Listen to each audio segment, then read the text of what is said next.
Tapi literasi adalah keluasan berpikir, membuka cakrawala dunia, mampu membaca peluang ke depan. Hal ini dilakukan oleh seorang santri yang baru saja mendapatkan penghargaan dalam penghargaan Santri Award tuh tahun 2019 kalau nggak salah. Namanya itu saya catat di sini, Abdul Wahab ya. Boleh kawan-kawan search kalau nggak percaya search. Dia mendapatkan penghargaan sebagai santri yang luar biasa. Kenapa? Jelas kalau kemampuan dalam memahami agama itu jelas. Banyak di kita pun memahami agama. Tapi dia mampu membaca peluang pasar. Dia mampu menerima pembaharuan dunia, pembaharuan teknologi. Abdul Wahab itu dia merespon modernisasi dengan cara tidak menghilangkan nilai-nilai Islam, tapi dia merespon modernisasi. Media dakwah bukan hanya soal ketika kita ada maulid barulah dakwah, bukan. Tapi dalam kita sehari-hari itu mencerminkan bahwa kita memang seorang santri. Abdul Wahab menjadikan kaos sebagai media dakwahnya ke Ustaz. Begitu. Nah, ini hal yang sedang kami kembangkan sekarang di Lumbung Ilmu. Kalau di Lumbung Ilmu kita kata-kata yang kritik sosial ya, contoh misalkan seni lawan korupsi gitu, kritik dibungkam, makanya ada satu kata lawan misalnya itu deh.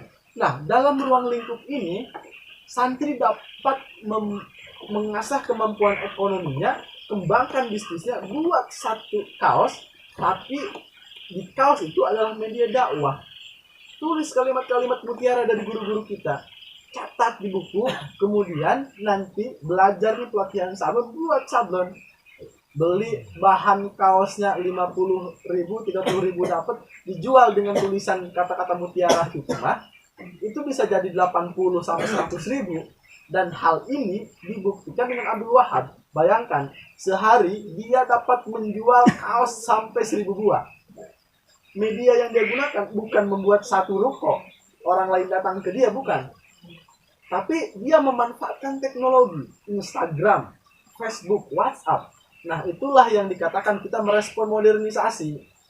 Bukan kita, ini karena kita fanatik misalkan ya, ini buatan orang luar nih, kita nggak mau gunakan. Atau menggunakan Instagram untuk chattingan-chattingan dengan kasih hati misalnya. Nggak apa-apa, sah-sah saja. Tapi dalam hal ini, dengan teknologi yang semakin maju, kita jangan diperalat oleh teknologi, tapi kita harus mampu memanfaatkan teknologi. Itu contohnya. Buat sebuah kerajinan, di kerajinan itu jadikan kanvas media dakwah. Kanvas media dakwah kita. Saya yakin dan percaya dengan pemahaman yang teman-teman nanti dapatkan dari banyaknya membaca, tahu strategi, mampu membaca peluang pasar, maka usaha kaos itu dapat dikembangkan. Jangan jauh-jauh, ruang lingkup Sobang aja, saya kira targetnya itu bisa kena tuh, kemas dalam kemasan yang luar biasa. Saya kira orang-orang akan tertarik. Gini lah, satu hal yang terpenting ketika memang kita mau mencoba dunia bisnis, harus paham tentang dunia pengemasan itu harus seperti apa, keindahannya itu estetika. Saya jujur nih ya, jujur kawan-kawan, boleh kawan-kawan nanti cobain. Ini tentang kemasan ya.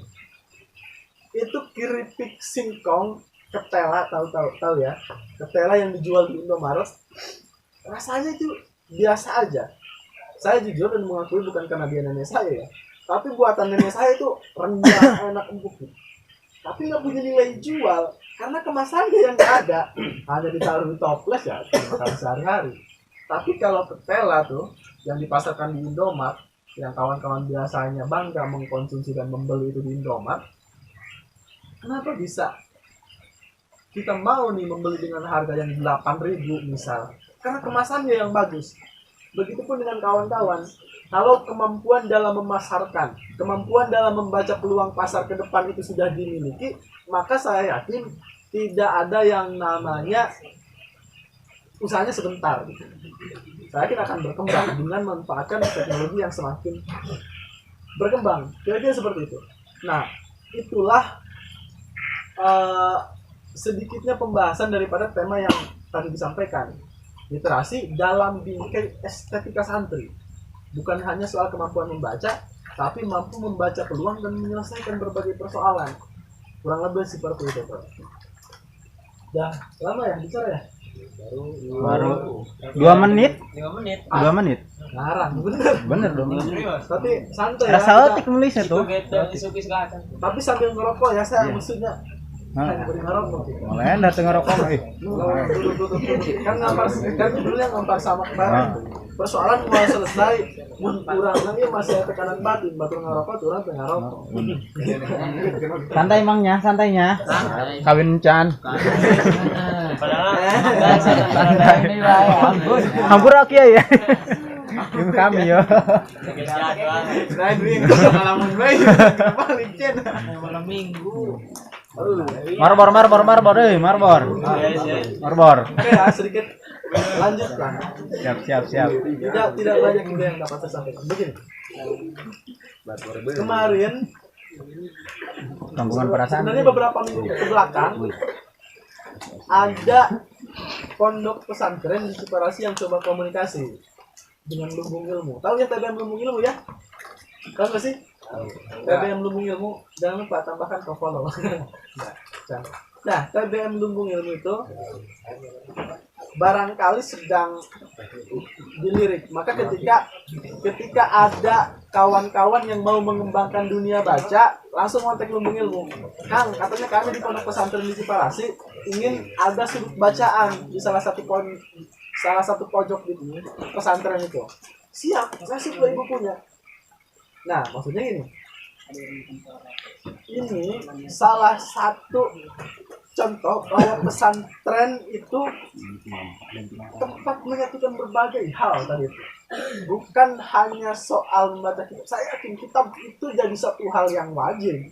Itu jadi konsumsi tiap hari itu di pondok pesantren. Tapi cobalah untuk sedikit menghadirkan yang berbeda dengan syarat tidak menghilangkan nilai-nilai keislaman begitu. Nah, terus kemudian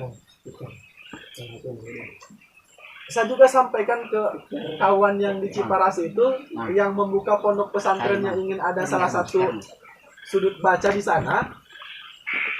Hal yang dapat kami lakukan di pondok pesantren apa katanya? Kalau di Lumbung Ilmu kan sekolah alam, misalkan Lumbung Ilmu Company membuka perkebunan cabai, ya. Kalau di pondok pesantren gini aja, susun sebuah keanggotaan, keorganisasian yang memang fokus di bidang literasi, nantinya kegiatannya buat aja napak tilas sejarah Islam di Kecamatan Sobang. Itu sejarah loh yang harus kita gali, yang harus kita ketahui, ya. Yang menyebarkan agama Islam di Sobang itu siapa? Ya, hal-hal yang memang terkesan buang-buang waktu tidak. Tapi itu bagian daripada proses sejauh mana kita ingin mengetahui Islam itu dari waktu ke waktu di Sobang. Bisa mengetahui siapa gitu kawan-kawan. Dan ke depan ini soal Barisiso ya, pengurus Barisiso, kawan-kawan Barisiso, khususnya yang pengurus dalam hal ini. Saya sepakat dengan yang disampaikan tadi Kak Ustaz Badrul Tamam, bahwa santri itu harus mampu menyelesaikan berbagai persoalan di ruang publik tengah-tengah masyarakat. Karena gini, yang saya khawatirkan ternyata betul-betul terjadi. Sobang itu butuh banyak wadah yang pergerakannya suci, bersih, tidak ada nilai rupiah yang ada di pikirannya. Tapi betul-betul ketika ada persoalan di lapangan, di masyarakat, santri harus hadir menyelesaikan berbagai persoalan itu. Ketika ada sengketa tanah, ketika ada kasus apapun, harus hadir. Saya berani mengatakan begini, Kang Nana, Barsiso tidak ada apa-apanya kalau tidak mampu menyelesaikan berbagai persoalan di tengah masyarakat. Artinya gini, bukan mengecilkan, justru itu bagian daripada membesarkan Barsiso ke depan. Ketika kita mampu menyelesaikan berbagai persoalan yang ada di masyarakat, maka itu akan menjadi nilai tawar Barsiso ke depan. Buktikan bahwa kompeten yang luar biasa dapat bersaing dengan kalangan mahasiswa karena menguasai berbagai ilmu. Makanya kalau misalkan Kang Nana sering bilang lagi nih, Kang, kami masa minder menjadi mahasiswa bicarana. Iya, saya iakan. Tetapi karena begini, metode pembelajaran yang bisa kita tempuh ada dua cara untuk dapat mengetahui berbagai keilmuan.